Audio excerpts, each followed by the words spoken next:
Estamos com o Take Único e agora, conforme prometido, a gente vai falar com o Rafael Spaca, que é o mantenedor, editor, escritor, tudo do blog Curtos Filmes, que o endereço é oscurtosfilmes.blogspot.com, tá aberto aqui no meu notebook para eu ir olhando enquanto entrevisto ele.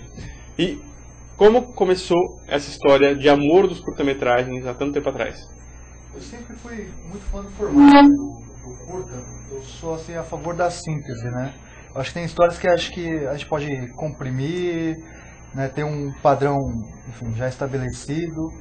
E vendo assim, o formato tem, enfim, vários festivais, vários meios de exibição, mas não tinha um meio para, enfim, informação, debate em relação ao curta-metragem, né? Daí, pensando em preencher esse vácuo, eu criei o blog para, enfim, dar um espaço para todos os profissionais de cinema, não só de cinema, mas também de, enfim, outros que estão interessados em ingressar na área do cinema, conversar, discutir e debater sobre o curta-metragem.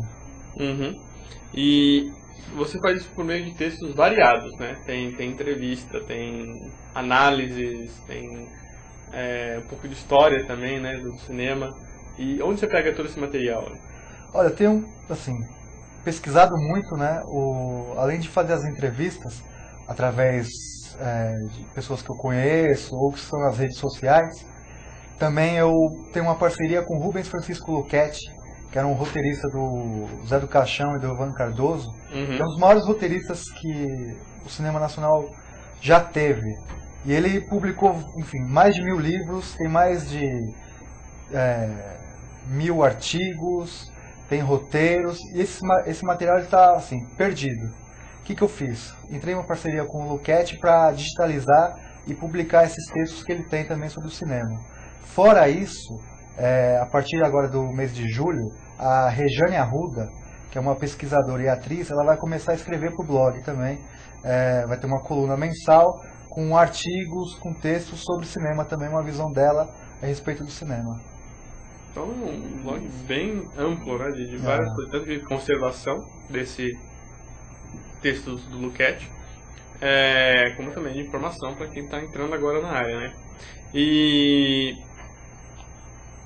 como normalmente o curta-metragista é um profissional que está começando na área, é muito mais fácil entrevistar ele, né? Porque não tem aquele estrelismo, a graça dos deuses do cinema. E qual a sua maior dificuldade na hora de entrevistar alguém nessa área?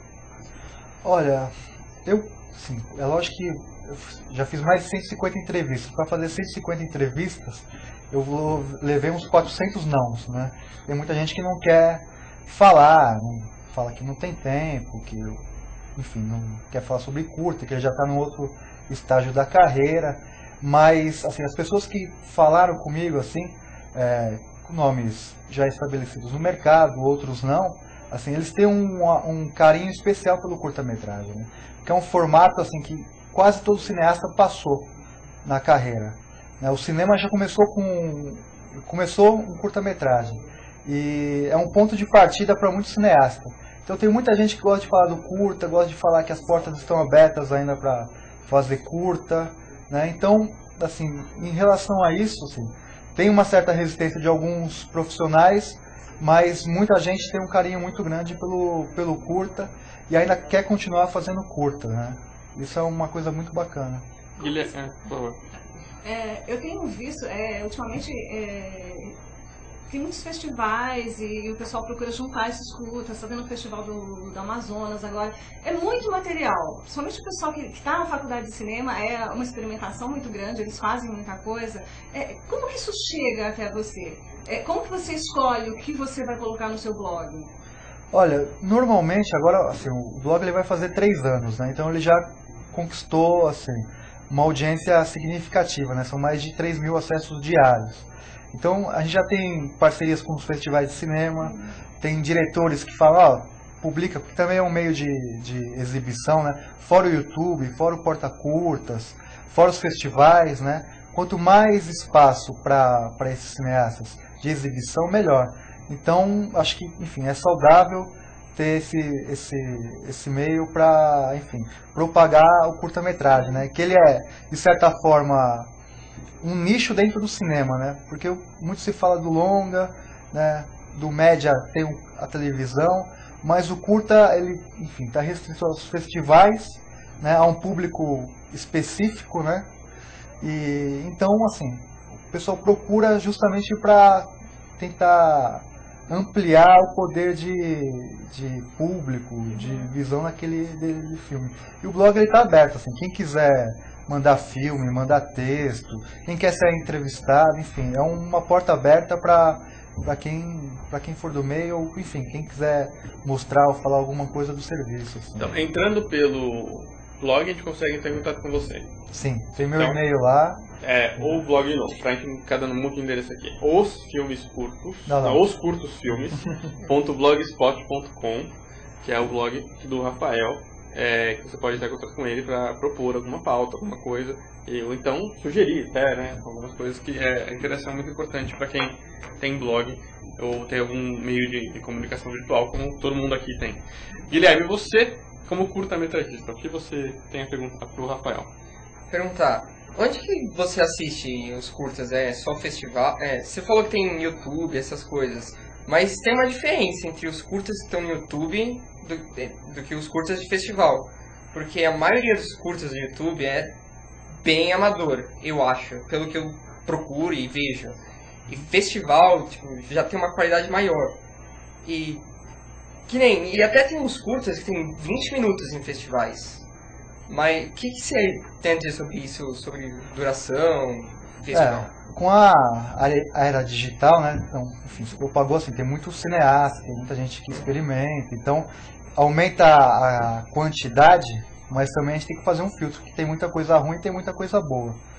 Então, assim, é um filtro. O YouTube, se você quiser pesquisar um filme antigo, tem acesso, né? Eu assisti, por exemplo, o do Glauber Rocha, né? É um filme restrito, né? Tem o Porta-Curtas. É lógico assim, que o computador não é o meio ideal para assistir cinema, né? O cinema é legal assistir no cinema. Tem alguns cinemas aqui em São Paulo que exibem curtas antes dos longas, né? Tem os festivais de curta, enfim, a qualidade, até nos festivais mesmo, assim, tem filme ruim, né? Então, é na sorte, né? Na sorte. Você encontrar filme bom e filme ruim.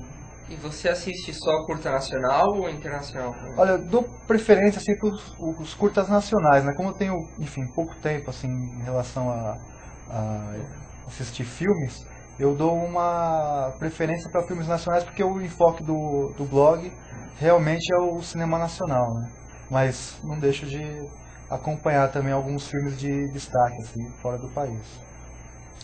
Mas você que tá aí, quer ver curta-metragem, esse site, o Porta Curtas, ele não é pirata, tá? Ele é mantido pela Petrobras, da UOL, e você pode entrar lá e ver curtas que são premiados em vários festivais, você vai lá ver de graça, e uma qualidade até considerável. Então é uma boa dica, você que quer se aventurar aí, você pode ver curtas antigos, da década de 90, até antes, eu acho, e também curtas que estão ganhando agora destaque, né? Tem alguns clássicos, assim, da nossa filmografia, como A Velha Fiar, enfim. Sim. Eles resgatam também, recuperam muito curta antigo. Esse assim, A Velha Fiar, do Humberto Mauro, ele é de quando mesmo? Não tenho na minha cabeça, é da década de 40, não é? Por aí. E se você assistiu o episódio do Cocoricó, que eles fazem essa musiquinha da Velha Fiar, não é uma cópia, né? É uma homenagem gigantesca a esse curta do Humberto Mauro. Então você vê que esse curta-metragem não é muito visto por aí, mas ele está presente na nossa cultura sem a gente perceber.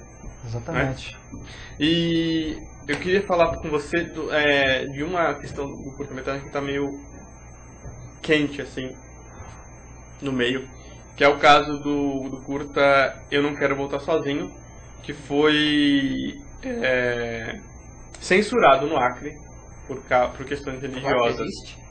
Existe, eu tenho um amigo de lá, não fala isso. Que foi censurado nas escolas por causa de ter um cenário ali que tem um personagem gay, né? Esse tipo de polêmica, você também envolve no blog ou você mantém só mais a linguagem? Olha, mais na linguagem, assim, né? Polêmica em relação a filme, essas coisas sempre existiram, né? enfim, se é uma coisa que chama muita atenção, alguém ali do Acre, o próprio diretor, quiser se manifestar através do blog, a gente abre espaço para esse tipo de debate. Mas não é uma coisa que a gente, enfim, se prende muito assim, não. Uhum. Então, mas se você quiser saber dessa polêmica, o Daniel Ribeiro, que é o diretor desse filme, ele mandou uma carta aberta pro outro blog que também fala de curta-metragem, que é o blog do Kinofórum, que organiza o Festival de Curta de São Paulo, né? Então lá ele fala dessa polêmica. Mas aqui no Curtos Filmes é mais a linguagem de cinema. E me diz uma coisa, me dê alguns exemplos de surpresas que você teve. O filme que você recebeu por acaso e você viu que era um grande filme. Olha, assim, eu recebo muito material, né, em relação a curtas, assim. Eu acho que o pessoal que está agora fazendo curso de cinema, seja na FAAP, enfim, em outras universidades, assim, eles estão já num nível muito bom, assim, muito alto. Então, assim, eu acho que uma coisa que merece, assim, para quem está assistindo o programa ficar bem atento são a produção de curtas universitárias, assim, estão num nível muito alto, assim. Uhum. E no Festival de Curta de São Paulo, em muitos outros festivais, tem sessões específicas para curtas de estudantes de cinema ou até de estudantes de ensino médio que fazem curta para alguma outra matéria. E essa é a melhor época para fazer filme, né? Porque você não vai nunca lucrar com curta-metragem, só se você conseguir vender. Eu nunca escutei nenhum filme nacional que conseguiu ser comprado num festival. Só internacional e é bem raro também.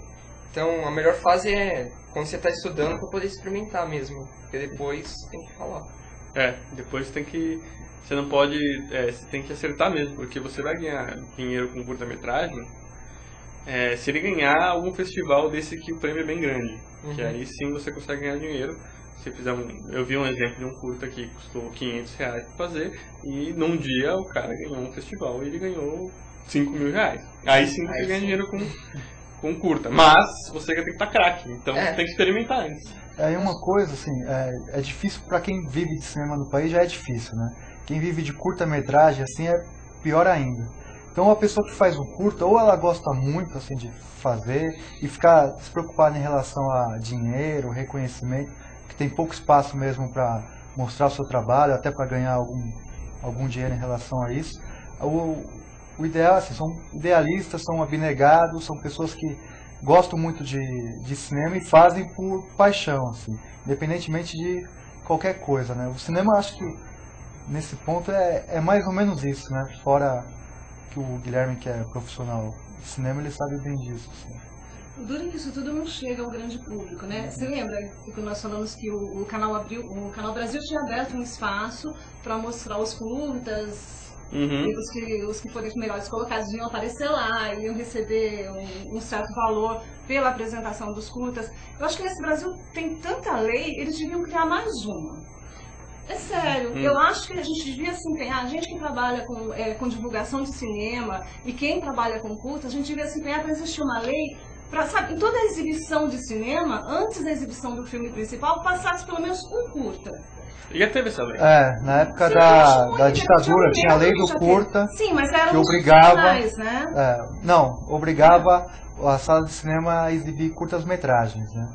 Mas aí as distribuidoras, os donos de cinema, eles conseguiram burlar essa lei, né? Enfim, e aí, enfim, não tem mais isso. Eu lembro dessa época, tá? Eu ia no cinema e tal. Eu acho que, mas tem muita coisa boa que passa agora, que se passasse, sabe, cada sessão de cinema passasse um curta de 5 minutos no começo, eu acho que isso ia abrir a mente das pessoas para essa realidade dos curtas, tá? Isso ia abrir um campo muito grande para quem trabalha com isso. Eu acho que é uma ideia muito válida. É uma ideia a ser discutida, mas também eu acho que tem uma coisa que a gente não discute que acho muito legal no caso do Rafael, que uma parcela bem grande de cineastas brasileiros, eles acham que quando ele acabou de montar o filme está pronto.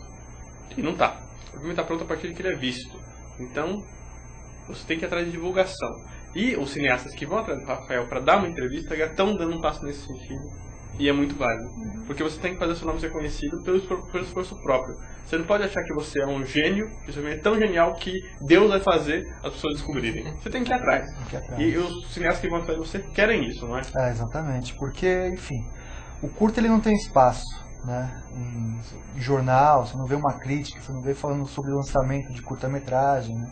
Então já é muito difícil. Se a pessoa não, enfim, buscar alternativas para mostrar o trabalho dele, não vai conseguir ser visto, não vai conseguir falar sobre curta-metragem, né? Não vai conseguir essa discussão em relação à exibição, né? Então são espaços que tem que procurar para poder quebrar essa resistência do público, quebrar essa resistência dos distribuidores, dos donos de sala de cinema, né? Eu acho que é toda aquela questão. Se você abre o espaço e as pessoas começam a conhecer, as pessoas começam a gostar. Se você não tem como gostar de alguma coisa que você não conhece. Que não né? oferece. Né? Exatamente. Porque não é todo mundo que, como a gente tem acesso a uma comunidade no Facebook que só fale de cinema e te abre um leque toda semana de opções. Então, para o grande público, seria muito interessante, muito válido. Eu acho que é uma ideia que seria legal perseguir e tentar abrir um espaço maior para esse povo todo que acaba engavetando todo o trabalho que faz, principalmente na faculdade. Eu vejo muita gente faz curtas assim, muito legais e acaba engavetando. Não passa para ninguém. Seria interessante. Inclusive, o que você falou, Rebeca, de passar um curta antes de um filme, eu acho bem melhor do que ver 10 minutos, 20 de comercial também. Exatamente. E ontem eu fui no cinema e só vi um monte de propaganda que, meu Deus do céu, né? Eu tô indo no cinema, eu quero ver trailer e filme. Se passar um curta, melhor ainda. Que comercial. Comercial veja na TV, Gente, até mudo de canal na Eu TV. comecei a pensar isso quando a Pixar, né, faz aquele... Gente, é uma delícia ver aquilo antes do Sim, filme. eu acho. E o dia que você vai no cinema, você não vê qualquer coisa parecida, eu sinto falta. Eu acho que seria bem legal. A Pixar tem uma produção de curta bem interessante, né? Tem até DVDs especiais só de curta da Pixar. Super premiados, trabalhados, né? Quem... Mostra a valorização do mercado externo em relação ao curta-metragem, né? A gente está percebendo aqui pelo Take com um movimento mesmo de valorização do curta nacional. Tanto a gente entrevistou aqui a Cíntia da Brazuca, que é uma empresa que divulga filmes nacionais, que eles querem fazer DVDs de coletâneas de curtas nacionais, que é um negócio muito legal, porque a gente está numa vida tão corrida, eu sinto falta de DVD de curta. Sei lá, estou em casa e com uns amigos e a gente tem, sei lá, uns 20 minutinhos antes de sair. Eu podia ver um curta, mas eu não tenho um DVD de curta, a não ser o do Guilherme que me deu semana passada. Sabe? É legal ter essa opção, porque a gente tem um tempo tão fragmentado que o curta ele supre uma necessidade tão atual que ele precisa ser explorado nesse sentido, né? Rafael, agora além de mostrar os curtas de outras pessoas, me parece que você também se aventurou a fazer um, né? Eu fiz um, assim, sou muito fã do Levi Strauss. Ele tem um livro chamado Saudades de São Paulo, né? Que ele era, enfim, foi um dos mentores lá da USP. Ele já dizia na década de 30, 40, que se você marcasse um encontro com um sujeito em São Paulo, sei lá, em frente a uma padaria, daqui a 2 meses aquela padaria podia não estar lá porque a cidade estava em transformação, né? E aí eu indo ao trabalho, eu pegava esse fura-fila aqui, né? Ia do Parque Dom Pedro até o terminal Sacomã. E era o ônibus passava em cima, enfim, o fura-fila, para quem é de São Paulo sabe que ele fica suspenso, né? Um ônibus suspenso, e você tem uma visão panorâmica da cidade, né?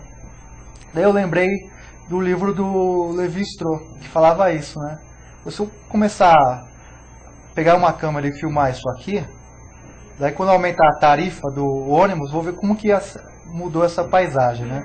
Na época a tarifa era 2,30. Aí eu fiz um filme chamado Tarifa 2,30, mostrando a panorâmica da cidade. Daí eu falei, toda vez que aumentar a tarifa, eu, enfim, gravo de novo e faço uma comparação do que mudou e o que não mudou. Eu queria que você trabalhasse muito pouco nisso, mas infelizmente você está trabalhando muito, né? Sempre você vai lá e aí eu não consegui acompanhar o ritmo do Kassab, assim, porque ele toda hora aumenta a tarifa. Eu falei, não, eu vou fazer 500 filmes e não vai ficar muito saturado. Eu falei, não, vou fazer esse Tarifa 2,30, e aí quem quiser, enfim, se interessar depois acompanha pelo ônibus ou faça um outro filme.